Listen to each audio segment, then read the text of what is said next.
Hello, you're watching TVP World News. I'm Jan Ślewiński. Leaders of nations forming the so-called Coalition of the Willing are scheduled to meet in Paris on Tuesday in an effort to push the Ukraine peace process forward.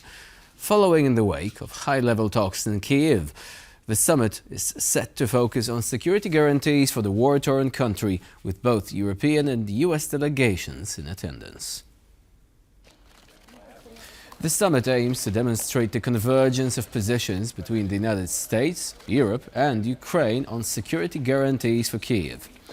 The meeting will be chaired by French President Emmanuel Macron and British Prime Minister Keir Starmer. President Trump's representatives, Steve Witkoff and Jared Kushner, are expected to be present.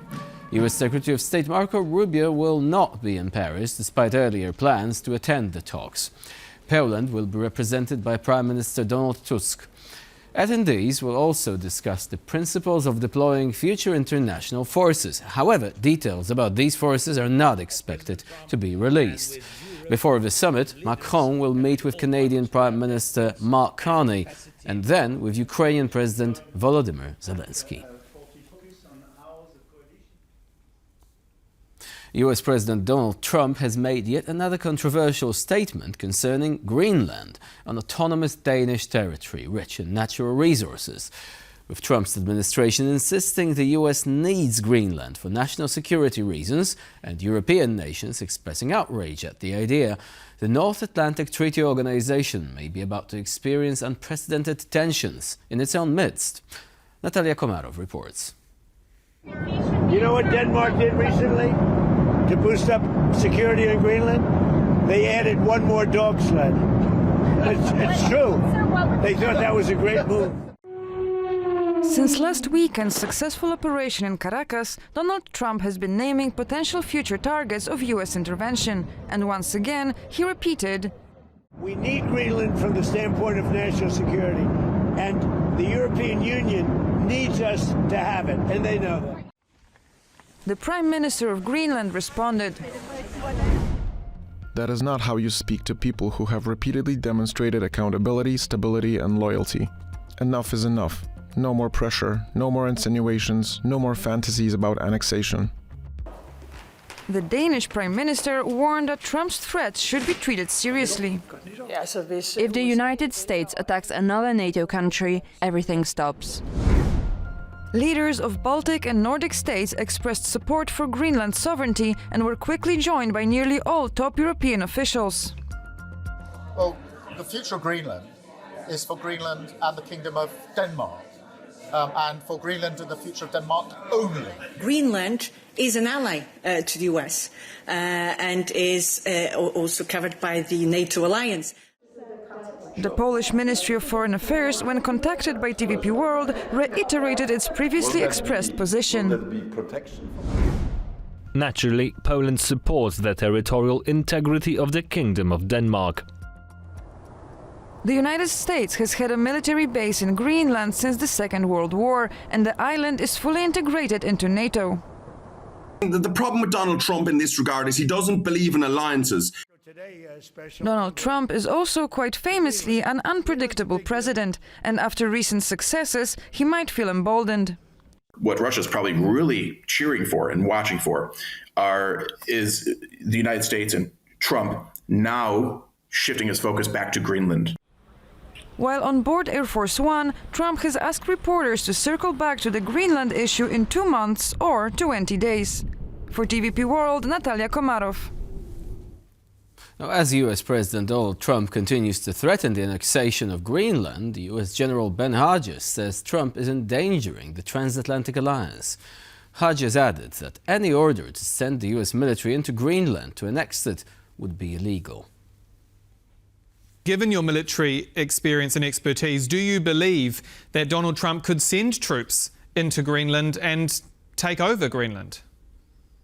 Well, certainly, I used to think, I was dismissed it like this is ridiculous. There's no need to. The Danes and the Greenlanders have welcomed us.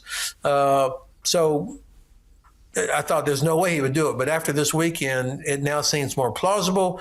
And I think he seems interested in doing something with theater like this versus just saying, okay, thanks a lot.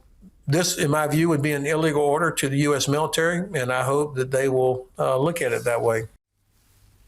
Ukraine carried out attacks on several Russian regions overnight, with Telegram channels reporting explosions at several locations. Kyiv has stepped up its attacks on Russian oil facilities in recent months in an effort to put a dent in Moscow's oil and gas revenues used to fund the illegal invasion.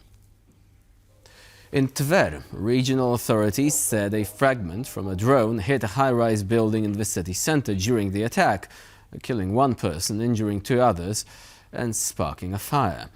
Drones also reportedly struck an oil refinery in Uzman, triggering conflagration. Explosions were also reported in Penza and Sterlitamak. A Russian airstrike damaged an American-owned sunflower oil production facility in Dnipro, according to Ukrainian Foreign Minister Andriy Sybiha. The official took to X to explain that the strike was not the first time Moscow targeted an American-owned business, and emphasized that the attacks are a deliberate display of disregard for the peace process. A targeted Russian strike damaged a civilian sunflower oil production facility in Dnipro, owned by the well-known American company Bunge. This attack was not a mistake. It was deliberate, as the Russians attempted to strike the facility multiple times. Russia has been targeting American businesses in Ukraine systematically. Russian strikes last year damaged Boeing offices in Kyiv, a major American-owned electronics manufacturer, and Zakarpattia, and other facilities.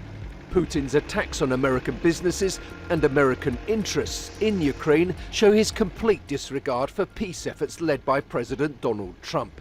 This is why it is so urgent to advance the peace process, and Ukraine is ready to move it forward, as well as to strengthen Ukraine's air defense and increase sanctions pressure. Moving to Latvia now, where police are investigating damage to an underwater telecommunications cable in the Baltic Sea. The region has faced a string of suspected sabotage attacks, with Finnish authorities seizing a cargo vessel headed from Russia to Israel last week, accusing the ship's crew of dragging the anchor over a line running from the Gulf of Finland to Estonia. Our defense correspondent Zuzanna Jurek has more. You may be inclined to think that these are scenes from another installment of Mission Impossible, but in fact, this is the raid which the Finnish border guard carried out on a Russia-linked vessel, accused of damaging submarine telecommunication cables between Finland and Estonia on December 31st. On Monday, the Latvian Prime Minister also stated that another telecommunication cable in the Baltic has been damaged, this time further down south. Damage to an optical cable belonging to a private company has been detected in the Baltic Sea near Liepāja. The state police has launched an investigation, with the circumstances currently being clarified. Incidents just like these first gained prominence in November of 2024, including the now infamous cutting of the S-Link 2 cable, damage suspected of being caused by the Kremlin-linked oil tanker Eagle S. The crew were unsuccessfully tried in October, with the court case being dismissed due to Finland lacking jurisdiction, and the captain continuing to deny intentional damage. Something the shadow fleet or some illegal cargoes or something which is the absolutely bullshit and incorrect. If you want to ban an individual vessel from sailing in waters, you have to have specific specific points that vessel is violating. And that's what countries in the Baltic Sea have been trying to do. And as prevention is better than treatment, the NATO alliance initiated the Baltic Sentry surveillance mission in January 2025. At the same time, countries in the region also stepped up with their own strategies for deterrence. Part of the time they are providing close protection. They accompany a single vessel or stay nearby, so that if any threats arise, these warships are able to respond to the threats and carry out defensive actions. But as the sabotage attacks continue, questions have also begun to emerge about the need for potentially more symmetric responses. Yet, as experts warn, if you, as a Western country, use the same methods as a rule-breaking country like Russia, then it's a race to the bottom. For now, however, surveillance, which proved effective in the Black Sea and the Mediterranean, may be the best way to reduce Russian presence in the Baltic. For TVP World, Zuzanna Jurek. A direct train running between Riga and Tallinn is all but ready to begin carrying passengers. A test run carried out on Monday confirmed the readiness of the link ahead of its scheduled inaugural ride on the 12th of January.